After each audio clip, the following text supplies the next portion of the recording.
What's good, everybody? Welcome back to the channel. Welcome back to another video. So today we are reacting to how the Apple Watch ejects water in slow-mo by the slow-mo guys. Okay, I'm sorry, I be having to check my surroundings, bro. I'm in a car, you feel me? So I just gotta look around and shit. But yeah, bro, let's get right into the video, man. In 3, 2, 1.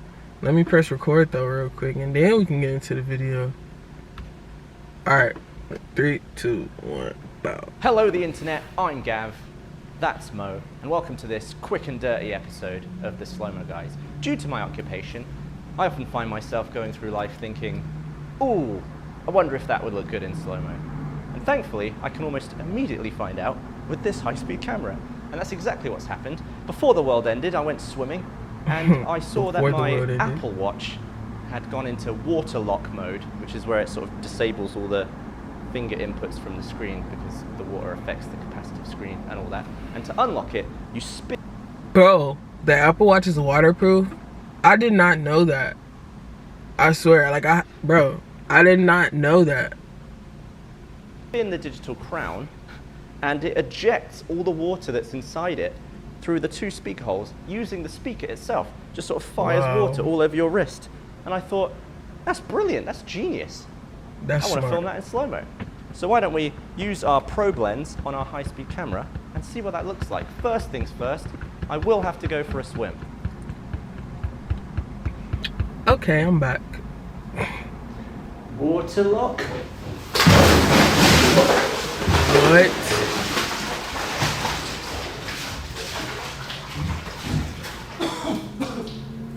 Okay, well that's nice and wet. Lovely. Put that under the light. Wow. Let's get the phantom going. Oh, I should have done that first. I'm using the probe lens because it's macro. It'll get me really close to the speaker holes, which are tiny. The downside is that it's a maximum aperture of f14, which is very dark, so I need a ton of light.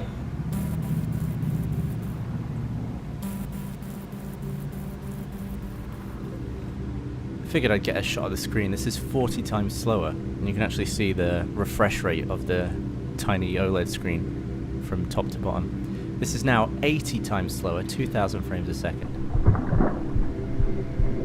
I was immediately blown away at how much water actually came out in this shot. It's mainly just because it's macro. To your eye, when you're looking at it in real life, it doesn't look like that much comes out. I did not know that. After the initial burst, it actually looks like a lot of the water gets trapped. It's trying to get out, but then gets sucked back in by the speaker retreating. So what it does, it stops, allowing the water to settle against the back of the speaker, starts again, which causes another burst of water to fly out.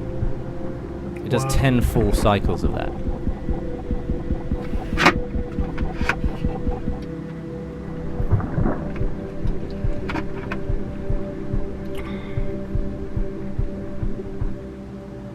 I think due to the sharp edge of the speaker hole, followed by the metallic surface that's curved, it caused droplets to form around the speaker holes, which, once big enough, would just drip off. I think if you were wearing the watch at this point, it would potentially just get pulled off onto your wrist. The surface tension of this droplet causes the smaller ones inside just to come out and join this one. I should point out that the macro lens is making this look a lot bigger than it is. That's actually a very tiny droplet there. The droplets were also able to climb upwards, which I thought was interesting. Whichever droplet was closest to the lip pulled the rest of the water out in that direction. And I saw here that as the droplet was getting bigger, it was starting to pull droplets back in that were trying to escape. See, that one almost made it out. And eventually, after the droplet gets big enough, the smaller ones are able to catapult free.